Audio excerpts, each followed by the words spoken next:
Bonjour et bienvenue sur le TJ face à la Bible. Voilà, je voulais faire une vidéo aujourd'hui pour vous parler du Saint-Esprit et particulièrement du baptême dans le Saint-Esprit et des dons spirituels.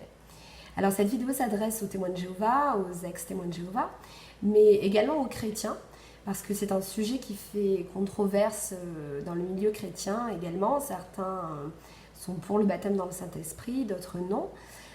Moi, en fait, ce que je voudrais aujourd'hui, c'est simplement ouvrir la Bible et regarder ce qu'elle dit à ce sujet, mais l'ouvrir sans a priori, sans idée préconçue par rapport à ce qu'on nous a enseigné ou ce qu'on a cru jusqu'à maintenant.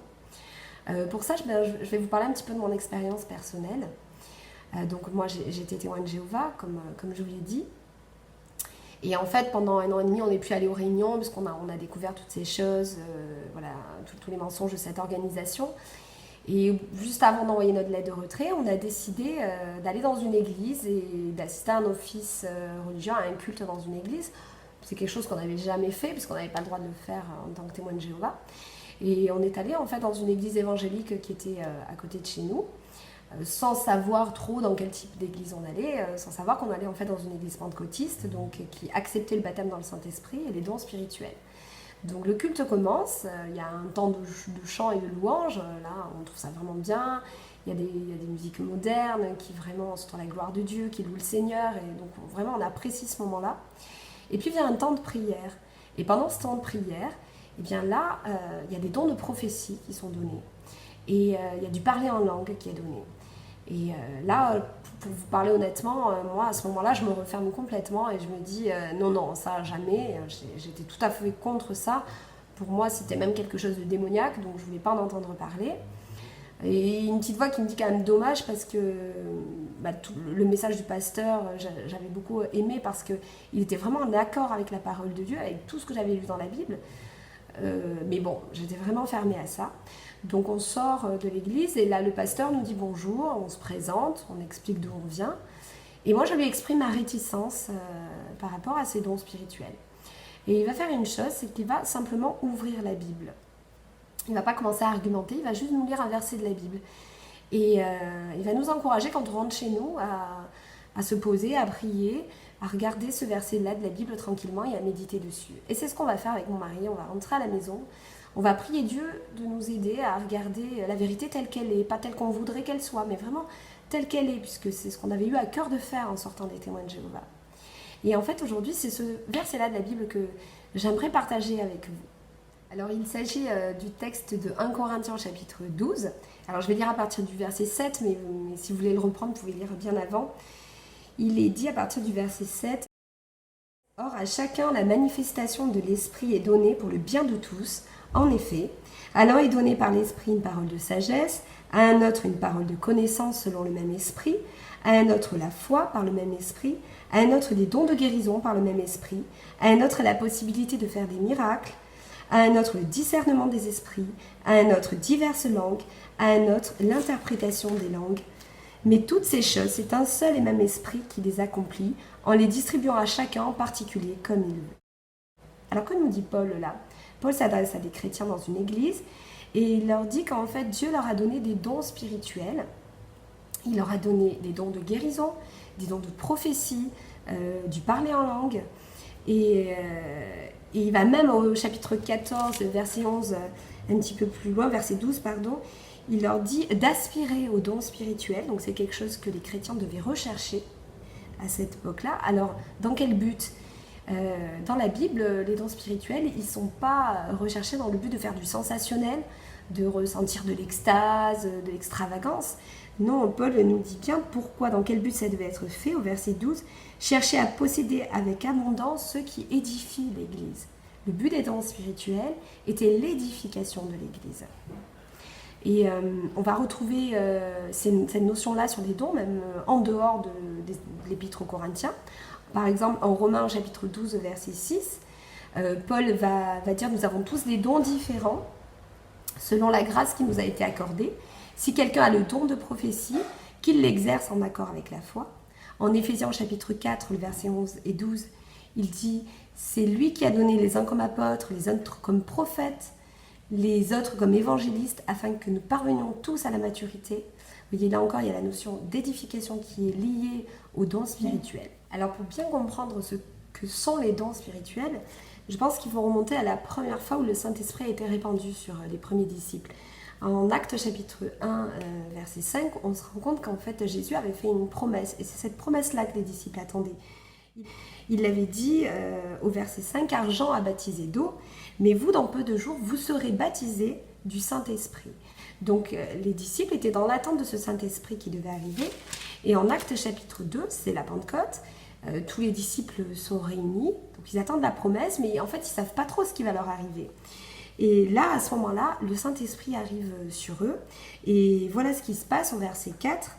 Il est dit, « Ils furent tous remplis du Saint-Esprit et se mirent à parler en d'autres langues, comme l'Esprit leur donnait de s'exprimer. » Alors, bien évidemment, les témoins de Jéhovah et les autres chrétiens ne nient pas l'effusion du Saint-Esprit au 1er siècle. Hein, c'est pas du tout ce que je veux dire. Mais l'objection qui va revenir suite à ces versets, c'est le fait que lorsqu'ils reçoivent ce don en langue, les disciples, ils vont le pratiquer dans des langues connues, si bien qu'il y a même des gens qui vont se convertir autour suite à ce qu'ils vont entendre, parce qu'ils vont entendre parler dans leur langue maternelle et ils vont se dire vraiment c'est une manifestation de Dieu. Mais est-ce que la question qu'il faut se poser, c'est est-ce que c'est toujours le cas dans la Bible quand il est parlé du parler en langue? Eh bien, moi je voudrais vous lire 1 Corinthiens chapitre 14 verset 2, où il est dit « En effet, celui qui parle en langue ne parle pas aux hommes, mais à Dieu, car personne ne le comprend, et c'est en esprit qu'il dit des paroles mystérieuses. » Vous avez vu dans ces versets, on a le parler en langue, mais que personne ne comprend, et qui est dit dans des paroles mystérieuses. 1 Corinthiens 13, 1, en parlant de ça, nous parle également de langue des anges, en fait. Donc une langue mystérieuse que personne ne comprend. C'est aussi ça, le parler en langue. Alors, mais l'objection la plus courante en rapport avec le baptême dans le Saint-Esprit, c'est que ce n'est plus pour nous aujourd'hui, qu'en fait, oui, ça concernait les disciples à l'époque du 1er siècle, mais que ça ne nous concerne plus aujourd'hui. Alors moi, la question que je veux vous poser, c'est qu'est-ce qu'enseigne vraiment la Bible à ce sujet? Alors, lorsque les disciples ont été baptisés du Saint-Esprit à la Pentecôte, il y a des gens qui les ont pris pour des fous, qui ont pensé qu'ils étaient ivres. Et Pierre, il va reprendre une prophétie de Joël. Je vous encourage vraiment à la relire, c'est Joël chapitre 3, versets 1 à 5. Et là, c'est cité en Actes au chapitre 2, à partir du verset 16. Et maintenant se réalise ce qu'a dit le prophète Joël. Dans les derniers jours, dit Dieu, je déverserai mon esprit sur tout être humain. Vos fils et vos filles prophétiseront, vos jeunes gens auront des visions, vos vieillards auront des rêves.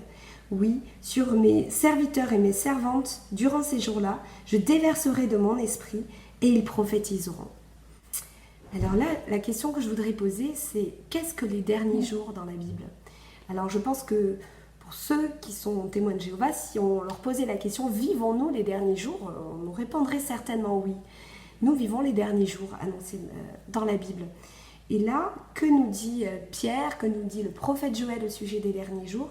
Eh bien que c'est dans les derniers jours qu'on aurait cet esprit qui serait déversé en fait sur ses disciples et qui donnerait ces dons particuliers que sont les prophéties, que sont les rêves, les visions, le parler en langue, les dons de guérison. C'est des choses qu'on devait vivre dans les derniers jours. Mais alors sur quel verset se basent ceux qui enseignent que les dons spirituels ne sont plus de notre époque? Eh bien, ils se basent sur le texte d'1 Corinthiens au chapitre 13, verset 8. Les prophéties disparaîtront, les langues cesseront, la connaissance disparaîtra. Alors si je lis que ce verset, je me dis, ah bah oui, finalement, voilà, ça devait s'arrêter. Oui, mais dans la Bible, on ne peut pas prendre qu'un seul verset. Il faut toujours lire le verset dans son contexte. Et là, simplement, si on descend les 2 versets plus loin, on nous explique en fait de quoi il s'agit. Au verset 9 et au verset 10, il est dit « En effet, nous connaissons partiellement et nous prophétisons partiellement, puisque nous sommes pécheurs, imparfaits, donc tout ce que nous le faisons de manière partielle. Mais regardez bien au verset 10, « Mais quand ce qui est parfait sera venu, ce qui est partiel disparaîtra. » Donc les dons que nous pratiquons de manière partielle aujourd'hui et qui sont énoncés au verset 8, c'est-à-dire les dons de prophétie, les dons en langue, ils ne disparaîtront que quand ce qui est parfait sera venu. De quoi parlait Paul quand il attendait ce qui était parfait? Quelle venue il attendait en fait, Paul? Je pense que vous l'avez tous compris, mais on peut le confirmer avec la parole. En 1 Thessaloniciens, au chapitre 4, verset 16, eh bien, Paul attendait le Seigneur. Il est dit, et le Seigneur lui-même a un signal donné à la voix d'un archange et au son de la trompette de Dieu, descendra du ciel, et ceux qui sont morts en Christ ressusciteront d'abord. Ensuite, nous qui serons en vie, nous serons tous ensemble enlevés avec eux sur des nuées à la rencontre du Seigneur dans les airs. En fait, Paul attendait le retour du Seigneur. Et tant que le retour du Seigneur n'aura pas eu lieu, eh bien les dons spirituels ne devaient pas cesser, ils devaient perdurer. On est encore dans cette période des derniers jours dont parle Joël, que Pierre reprend en acte, et dans lequel les dons spirituels devaient se déverser. Alors, est-ce que c'est vraiment important de recevoir le baptême dans le Saint-Esprit? Est-ce qu'on ne pourrait pas finalement se contenter d'un baptême au nom de Jésus? Eh bien, regardez ce que Dieu nous révèle à travers sa parole. En Actes au chapitre 19, Paul en est à son 3e voyage missionnaire. Il arrive à Éphèse et là, il va croiser des disciples. Et il va leur demander, il leur dit exactement, avez-vous reçu le Saint-Esprit lorsque vous avez cru? Et là, les disciples, ils sont surpris. Il leur dit, mais nous, on n'a même pas entendu parler d'un Saint-Esprit. Aujourd'hui, les témoins de Jéhovah, moi, j'aurais pu dire ça avant. Et Paul va leur demander de quel baptême ils ont été baptisés alors. Et ils lui répondent le baptême de Jean. Alors Paul leur explique que Jean a baptisé du baptême de repentance en annonçant la venue du Messie. De ce fait, ils furent baptisés au nom du Seigneur Jésus. Et là, regardez ce qui se passe. Paul pose les mains sur eux et le Saint-Esprit vint sur eux et ils se mirent à parler en langue et à prophétiser. Le baptême dans le Saint-Esprit suit le baptême au nom de Jésus dans la Bible. Donc c'est un baptême qui est important parce que de lui va découler tous les dons spirituels qui sont cités dans les épîtres aux Corinthiens et dans d'autres lettres de l'apôtre Paul. Par contre, on se rend compte que nulle part dans la Bible, il est écrit que ces dons spirituels devaient cesser, que le baptême dans le Saint-Esprit ne devait plus avoir lieu. Bien au contraire, Paul veut structurer ces dons spirituels en montrant de quelle manière ils doivent s'effectuer avec ordre dans l'Église. Alors c'est vrai que cela peut faire peur parce que ça dépasse notre entendement. On est en train de parler de choses surnaturelles. Mais réfléchissons, si Dieu est Dieu, alors est-ce que c'est vraiment si impossible que ça? On va reconnaître des choses, des pouvoirs à des démons. On va très facilement reconnaître qu'en invoquant les esprits, on peut faire soulever des tables, on peut prédire l'avenir, on peut hanter des maisons, on peut jeter les sorts. C'est des choses qu'on va reconnaître facilement. On va attribuer un certain pouvoir au diable. Mais Dieu aurait-il moins de pouvoir que le diable aujourd'hui? Réfléchissons, si Jésus est vraiment vivant pour nous, si c'est un Dieu vivant là-haut, de même qu'il a été capable d'accomplir des miracles quand il est venu sur la terre, est-ce qu'il ne serait pas capable aujourd'hui d'en accomplir encore? Surtout que nous vivons cette époque des derniers jours qu'il a annoncé et sur laquelle il a dit qu'il déverserait son esprit et qu'on verrait des prodiges en fait. Alors moi je veux croire qu'on a ce Dieu-là, qu'on a ce Dieu qui est capable d'accomplir des miracles aujourd'hui et de nous faire voir des choses extraordinaires. Lorsqu'on reçoit l'Esprit de Dieu, c'est une puissance qui vient habiter en nous. C'est une véritable bénédiction, c'est un don de Dieu, d'où l'expression des dons spirituels. 1 Corinthiens chapitre 3, verset 16 nous dit « Ne savez-vous pas que vous êtes le temple de Dieu et que l'Esprit de Dieu habite en vous ?» Donc n'ayons pas peur parce que Dieu nous a fait cette promesse du Saint-Esprit pour nous aider et nous accompagner jusqu'à son retour. Et 1 Corinthiens chapitre 14, verset 32 nous rassure. Il dit « L'esprit des prophètes est soumis aux prophètes ». L'esprit de Dieu, ce n'est pas une force incontrôlable en nous qui va nous faire paraître extravagants, on saura plus ce qu'on dit. C'est pas ça du tout. Dieu nous respecte et on reste toujours nous-mêmes, mais il nous accorde des dons particuliers selon comme l'Esprit a envie de l'accorder à chacun. Voilà, et je voudrais conclure avec ce texte d'Éphésiens au chapitre 5, verset 18, qui dit « Soyez remplis d'esprit ».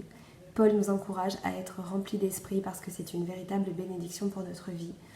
Et voilà, je voudrais vous encourager à réfléchir sur ces différents versets et vraiment à prendre la Bible telle qu'elle est, peu importe ce que vous avez reçu comme éducation religieuse ou conviction, juste la Bible telle qu'elle est parce qu'elle est là pour notre édification, elle est là pour nous faire grandir spirituellement et avoir le Saint-Esprit dans notre vie, c'est ça qui va nous permettre de grandir encore plus spirituellement et de vraiment avancer avec Dieu dans notre vie. Voilà, je vous remercie beaucoup pour votre écoute. Si vous avez des questions, je vais laisser mon adresse mail sous la vidéo. Donc, si vous avez envie de discuter plus de ce sujet, vous pouvez me contacter sur mon mail tjvsbible@gmail.com. Et puis, je vous dis à très bientôt pour une prochaine vidéo.